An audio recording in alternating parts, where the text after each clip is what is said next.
कृष्ण पक्ष द्वादशी तिथि शुक्रवार, विशाखा नक्षत्र। आज का दिन सभी के लिए मंगलमय हो। भारतीय ज्ञान परंपरा हमारी अनमोल धरोहर है, जिसमें ज्ञान भी है, गुण भी है और सभी के लिए अनुभव भी। कहा जाता है कि ये ब्रह्मांड शक्तियों से चलायमान है। इन शक्तियों को देवी और देवताओं के रूप में पूजा जाता है। वेदों में भी प्राकृतिक शक्तियों का वर्णन मिलता है, जिन्हें देव और देवी देवता माना जाता है। आइए आज भारतीय ज्ञान परंपरा प्रभाग में समझते हैं कि देवताओं का क्या महत्व है और इनके विषय में देखते हैं ये विशेष रिपोर्ट, जिसे बनाया है हमारी सहयोगिनी लता वशिष्ठ ने।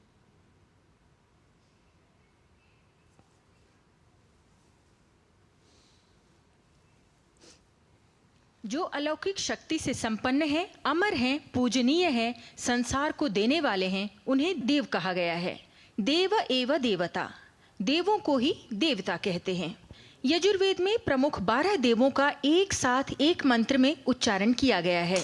अग्निर्देवता, वातो देवता, सूर्यो देवता, चंद्रमा देवता, वसवो देवता, रुद्रा देवता, दित्या देवता, मरुतो देवता, विश्वे देवा देवता, बृहस्पतिर देवतेन्द्रो देवता, वरुणो देवता। अर्थात अग्नि, वायु, सूर्य, चंद्रमा, वसु, रुद्र, आदित्य, मरुत, विश्वदेव, बृहस्पति, इंद्र, वरुण, ये सभी दिव्य गुणों से युक्त हैं। अतः यजुर्वेद में इन्हें देवता नाम से पुकारा गया है। देवो दानाद्वा, दीपनाद्वा, द्योतनाद्वा, द्युःस्थानो भवतीति वा। जो दान गुण से युक्त हैं वो देवता हैं। जो स्वयं प्रकाशमान है वही देव अथवा देवता हैं। जो ज्ञान आदि गुणों से प्रकाशित करते हैं वे भी देव हैं। जिनका स्थान द्युलोक है, ग्रह, नक्षत्र, चंद्र, तारे आदि, वे भी देव कहे गए हैं। दान गुण से जो युक्त हो उसे देव कहा जाता है। और दीपनाद्वा अथवा वो दीप्ति से, प्रकाश से युक्त हो जो भी, उसे भी देव कहते हैं। द्योतनाद्वा जो ज्ञानादि और गुणों के प्रकाश करते हैं, द्योतित करते हैं, उनको भी देव कहा गया है। और चौथे देव वे हैं जो कि सहज रूप से द्युःस्थानो भवतीति वा, द्युलोक स्थानीय हैं। द्युलोक में जितने भी ग्रह मंडल हैं, सूर्य, चंद्र इत्यादि, उन सबको देव कहा गया है।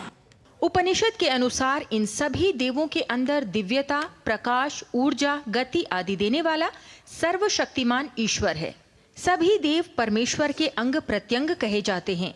वेदों में पृथ्वी, वृक्ष, जल, अन्न, फल, फूल आदि सभी को देव कहा गया है। शास्त्रों में कहा गया है, परोपकाराय फलन्ति वृक्षाः, परोपकाराय वहन्ति नद्यः, परोपकाराय दुहन्ति गावः, परोपकाराय सताम विभूतयः। ये वृक्ष दूसरों के उपकार के लिए हैं। ये सभी फल, फूल, अन्न, औषधि इत्यादि ये अपने लिए नहीं फलते हैं। नदी जो बह रही है वो कलकल निनाद करती हुई वो अपने लिए नहीं बह रही है, अपितु संसार के उपकार के लिए, प्राणी मात्र के कल्याण के लिए बह रही है। तो इसमें अपने सत्व का त्याग है। ये परोपकारार्थ हैं। माता पिता, आचार्य और अतिथि को भी शास्त्रों में देव कहा गया है। मातृदेवो भव, पितृदेवो भव, अतिथि देवो भव, आचार्य देवो भव, इनको भी देव कहा गया है। माता भी देव है। माता अपनी संतान के निर्माण में अपने तन, मन, धन को लगा देती है। इसी प्रकार से पिता भी उस संतान को सुसंस्कारी, सुशिक्षित बनाने के लिए अपना सर्वस्व समर्पित कर देता है। आचार्य का तो उद्देश्य ही है जो आचारम ग्राहयति, अपने शिष्य को आचार की शिक्षा देता है, ज्ञान देता है, संस्कार देता है, तो देता है, इसलिए ये देव कहे जाते हैं। शतपथ ब्राह्मण में विद्वांसो ही देवाः, विद्वानों को देव कहा गया है। क्यों देव कहा गया? क्योंकि ये देते हैं, लोगों को, संसार को ज्ञान का प्रकाश दे रहे हैं। तो सबसे बड़ा गुण जो दान के गुण से युक्त होता है वो देव कहलाता है। कहा गया है देवत्वम सात्विका यान्ति, जो सात्विक वृत्ति से युक्त होते हैं वे देव भाव को प्राप्त होते हैं। भारतीय ज्ञान परंपरा में वर्णित सभी देवों के प्रति श्रद्धा रखने और उनके सदैव संरक्षण का मार्ग बताया गया है। जिससे देवों के द्वारा प्राप्त पदार्थों से प्राणी सुख, समृद्धि, स्वास्थ्य आदि प्राप्त कर लाभान्वित हो सकें। लता वशिष्ठ, डीडी न्यूज़।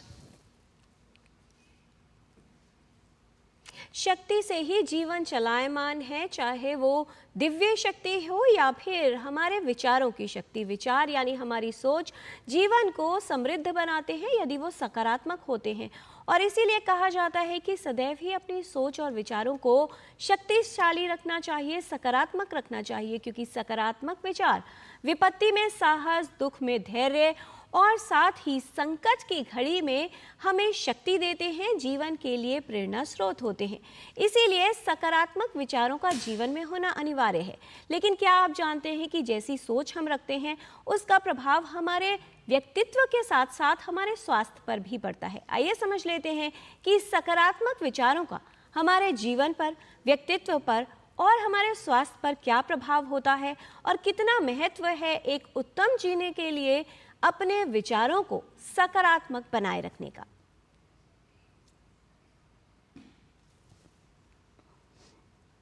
सोच और स्वास्थ्य एक दूसरे के पूरक हैं। मनुष्य की सोच का उसके स्वास्थ्य पर गहरा प्रभाव पड़ता है।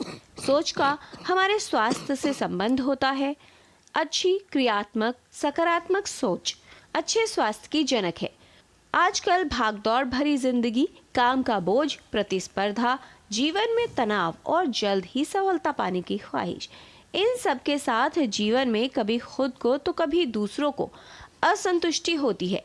असफलता या सब कुछ खो देने का डर मन में बना रहता है। हमारी सोच हमारे इमोशंस और हमारे बिहेवियर के ऊपर प्रभाव करते हैं। अगर हमारी कोई तकलीफ़ें हो रही है, हम इससे बाहर कैसे आए। हमें उस समय पे नेगेटिव इमोशंस महसूस हो सकता है, हमें दुख हो सकता है, गुस्सा हो सकता है, हेल्पलेस महसूस हो सकता है, होपलेसनेस भी आ सकता है। लेकिन उसके बावजूद हम उस स्थिति से निकलने के लिए क्या कर रहे हैं, that is a part of positive thinking. And हमारे लिए, हमारे जीवन के लिए पॉजिटिव थिंकिंग इज़ इम्पॉर्टेंट, क्योंकि हमारे एक समस्या ख़त्म होने के बाद और एक समस्या होता है।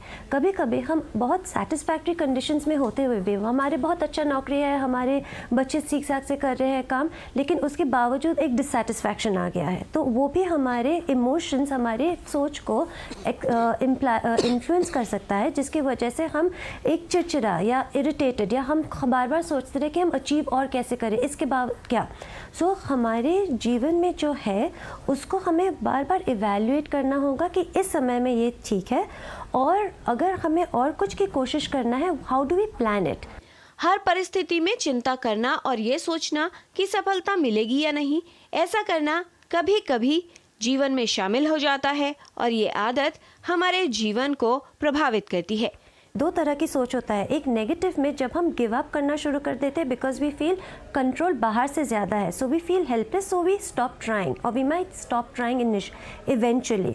पॉजिटिव थिंकिंग में क्या होता है कि हम उसी सिचुएशन को देखते हैं कि कंट्रोल हमारे कहाँ पे है, उसको जताने की कोशिश करते हैं। अगर हम प्रॉब्लम को देखें, कीपिंग असाइड माई फीलिंग्स, अधिकतर समय एक उपाय मिल जाता है। So self-care, understanding yourself and thereby taking care of ourselves, seeking social support. What is my kind of problem solving? Emotion focused or problem focused?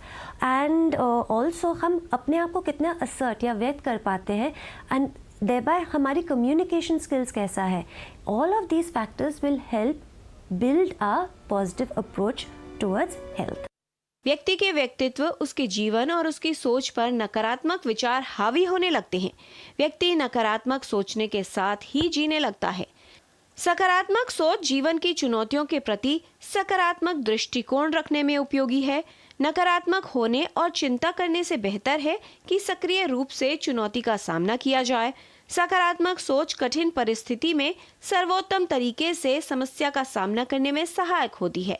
इससे जीवन के प्रति आशावादी दृष्टिकोण मिलता है। ये जीवन और व्यक्तित्व को सकारात्मक रूप से प्रभावित करता है। सकारात्मक सोच अच्छे स्वास्थ्य के लिए सहायक और उपयोगी होती है। यदि व्यक्ति की सोच नकारात्मक हो तो इससे मानसिक स्वास्थ्य प्रभावित होता है। व्यक्ति में चिड़चिड़ापन, अवसाद, रिश्तों में तनाव और शारीरिक स्वास्थ्य पर भी इसके विपरीत प्रभाव देखे जा सकते हैं। सकारात्मक सोच से व्यक्ति प्रसन्न रहता है। भोजन और आचार विचार का प्रभाव व्यक्ति के शरीर और मन पर होता है। पॉजिटिव थिंकिंग से हमारे अपने की देखभाल, अपने आप को समझना, नोइंग आवर लिमिट्स, और हम कितना खुद को व्यक्त करें, कहाँ पे रुकना है, कहाँ तक हमारी सेंस ऑफ अचीवमेंट, हमारे अपने आप के लिए स्टैंडर्ड्स, दूसरों के लिए standards, it will become more flexible.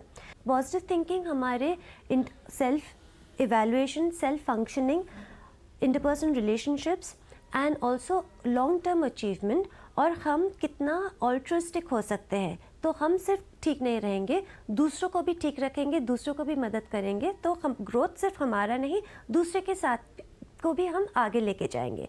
योग और ध्यान करने से हमारी शारीरिक और मानसिक स्वास्थ्य ठीक रहता है और हम सफलता की तरफ जा सकते हैं, क्योंकि हमारे वो कामनेस और शांत मिल जाता है एक निर्णय लेने के लिए। सकारात्मक सोच परिस्थितियों में नहीं, दृष्टिकोण में बदलाव लाती है। कभी भी नकारात्मक विचारों को स्वयं पर हावी न होने दे। अच्छी सोच व दृढ़ निश्चय व्यक्ति के लिए कोई भी समस्या असंभव नहीं होती। स्वस्थ और खुशहाल जीवन जीने के लिए सकारात्मक सोच का विशेष महत्व है। इसलिए अपने विचारों को खुशहाल बनाएं, सकारात्मक बनाएं। किरण भारद्वाज, डीडी न्यूज़। कुछ लोगों को लगता है कि यदि कठिन परिस्थिति है तो ऐसे में प्रसन्न कैसे रहा जा सकता है या सकारात्मक कैसे रह सकते हैं। लेकिन सकारात्मकता ही वो शक्ति है जो समस्याओं का समाधान दिलाती है। सकारात्मकता समस्याओं को खत्म तो नहीं करती, लेकिन उससे बाहर निकलने का मार्ग प्रशस्त अवश्य करती है। इसलिए अपनी सकारात्मक ऊर्जा को बनाए रखें। यहाँ पर रुकते हैं एक अल्प विराम के लिए। आप कहीं मत जाइएगा, देखते रहिए डीडी न्यूज़।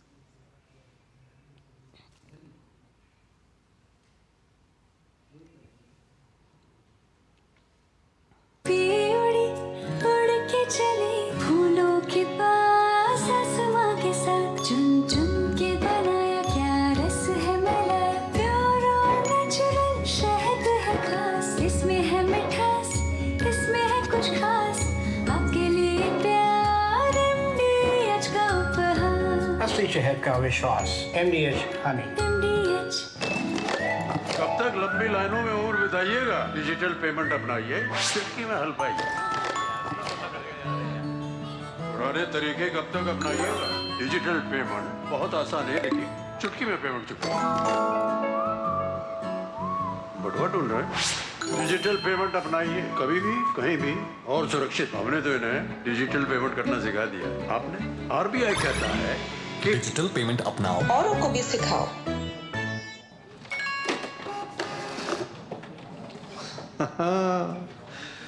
मान लो आपके बॉस का मैसेज आए कि इमरजेंसी है, अभी का भी गिफ्ट कार्ड और वाउचर खरीद के पर्सनल मेल पर भेजो। क्या करोगे? भेज दोगे? बॉस, ये बॉस नहीं, बॉस की तस्वीर लगा के फ्रॉडगिरी करने वाले हैं। मैं बॉस का फेवरेट बनना चाहता हूं, पर मूर्ख नहीं हूं। याद रहे, UPI सेफ है, पर कोई आपको बेवकूफ बनाना चाहे तो कहो मैं मूर्ख नहीं हूं। अरे क्या हुआ मुन्ना? तुझे अदरक और चटवाता। देखिए, इसकी सांसें तेज चल रही है। घरेलू इलाज नहीं, तुरंत डॉक्टर के पास ले जाना होगा। तुम तो यूं ही घबरा जाती हो। अच्छा, मेरी एग्जाम कब है? एग्जाम? हाँ, और हम दोनों का टीकाकरण कार्ड कहाँ है? बेटा, ये सब माँ को पता होगा ना? पापा, जब सब माँ को पता है तो आप उनकी बात मानो ना। और स्कूल में भी बताया है कि सांस का तेज चलना निमोनिया हो सकता है। मान गए माँ की नजर को। चलो अस्पताल चलते हैं। इसे निमोनिया हुआ है। सही समय पर इसे यहाँ लाकर आपने बड़ी परेशानी होने से बचा लिया। अगर खांसी और जुकाम के साथ तेज सांस या पसली चलने लगे तो ये निमोनिया के लक्षण हैं। ऐसे में घरेलू इलाज नहीं, तुरंत अपने नजदीकी स्वास्थ्य केंद्र जाएं। सांस, निमोनिया नहीं तो बचपन सही। MDH की देगी मिर्च, देगी मिर्च का तड़का, अंग अंग फड़का। MDH की देगी मिर्च।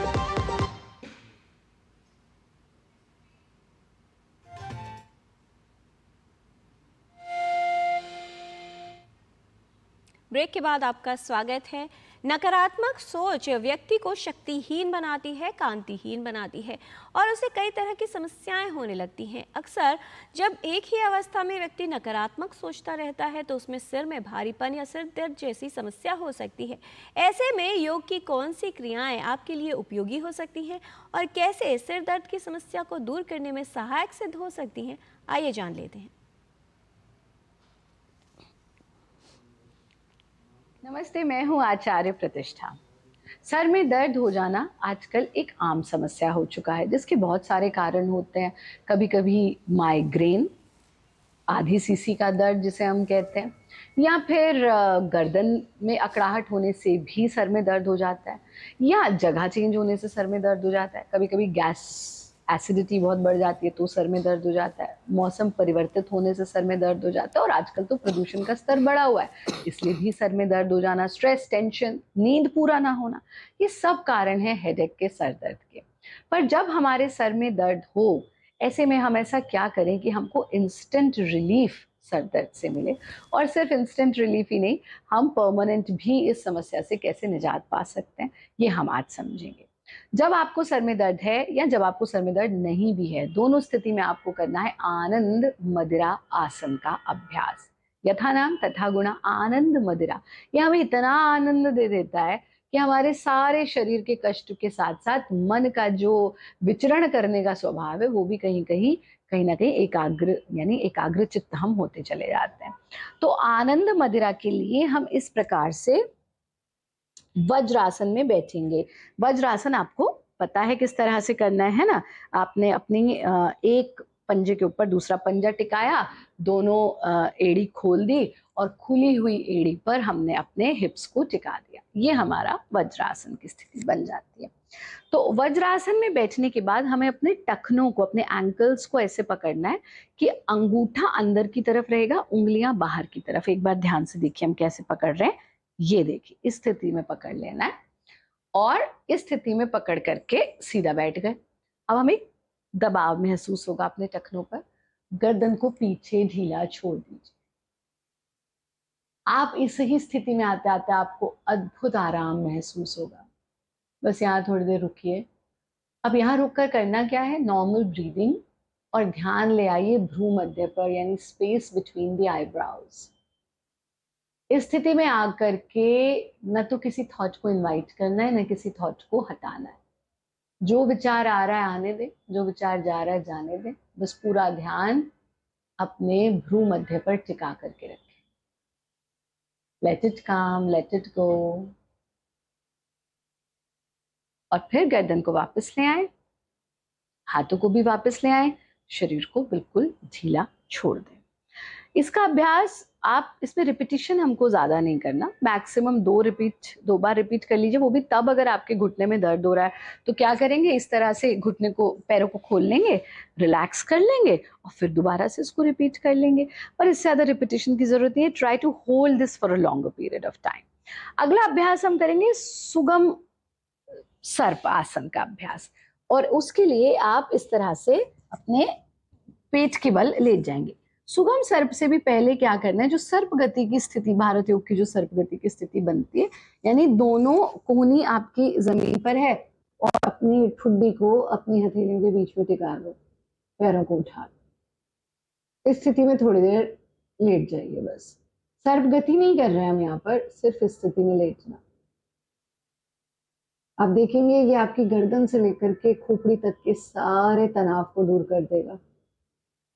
नॉर्मल ब्रीदिंग के साथ जितनी देर रुकना चाहे रुकें। पैरों को वापस ले आइए, हाथों का तकिया बना लीजिए, पैरों को खोल लीजिए, शरीर को ढीला छोड़ दीजिए, और फिर अंत में दोनों पैर मिले हुए, दोनों हथेलियां जमीन पर, कोहनी भी जमीन पर, और सुगम सर्प, यानी जितना आसानी से चेहरा और सीना उठा सकते हैं उठाया, रुके, सांस को अंदर रोककर सांस छोड़ते हुए वापस आ गए। 3 बार इसे रिपीट कर लीजिए।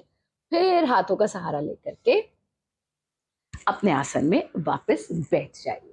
योग निद्रा जो बहुत प्रचलित है उसका अभ्यास कीजिए। नियमित रूप से योग साधना कीजिए। नमस्ते। जीवन में हमारे सभी अवगुणों को दूर करने के लिए योगदान देता है योग, अर्थात हमारे जीवन को पूर्ण बनाता है। जिस प्रकार ज्ञान हमें शक्ति प्रदान करता है। आइए संस्कृत का ज्ञान लेने के लिए चलते हैं संस्कृत पाठशाला में, जहां हमारे सहयोगी नारायण दत्त मिश्र सिखा रहे हैं संख्याओं के पूर्णार्थक स्वरूप के बारे में।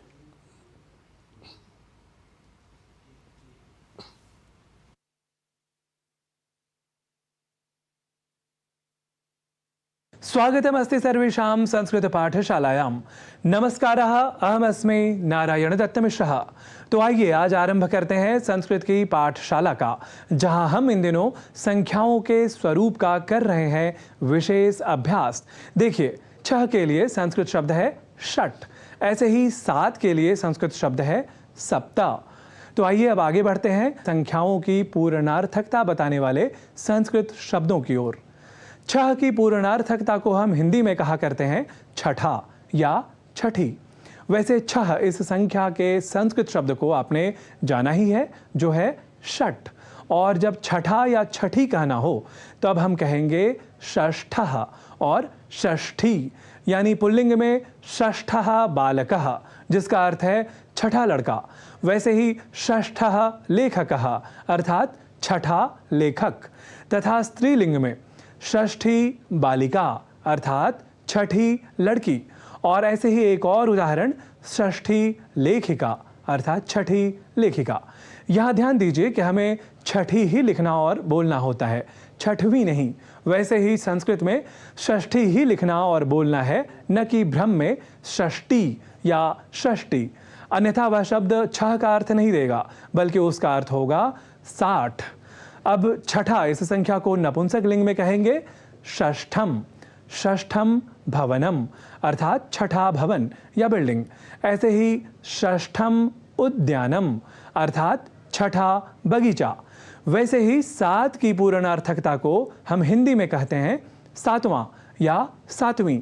7 को संस्कृत में हम कहते हैं सप्त, और जब सातवां या सातवीं कहना हो तो अब हम कहेंगे सप्तमः और सप्तमी, यानी पुल्लिंग में सप्तमः बालकः, जिसका अर्थ है 7वां लड़का। वैसे ही सप्तमः लेखकः अर्थात 7वां लेखक, तथा स्त्रीलिंग में सप्तमी बालिका अर्थात 7वीं लड़की। और ऐसे ही एक और उदाहरण सप्तमी लेखिका अर्थात 7वीं लेखिका। ऐसे ही नपुंसक लिंग में कहेंगे सप्तमम भवनम अर्थात 7वां भवन या बिल्डिंग। ऐसे ही सप्तमम उद्यानम अर्थात 7वां बगीचा। तो आज आपने किया विशेष अभ्यास साधारण संस्कृत शब्दों और इन संख्याओं की पूर्णार्थकता को बताने वाले विशेष संस्कृत शब्दों के साथ। तो आप करते रहें संस्कृत का अभ्यास। हम पुनः लौटेंगे संख्याओं के इसी विशेष अभ्यास के साथ अगले अंक में। तावत् संस्कृतानुरागिभ्यः सकलेभ्यः मम नमः।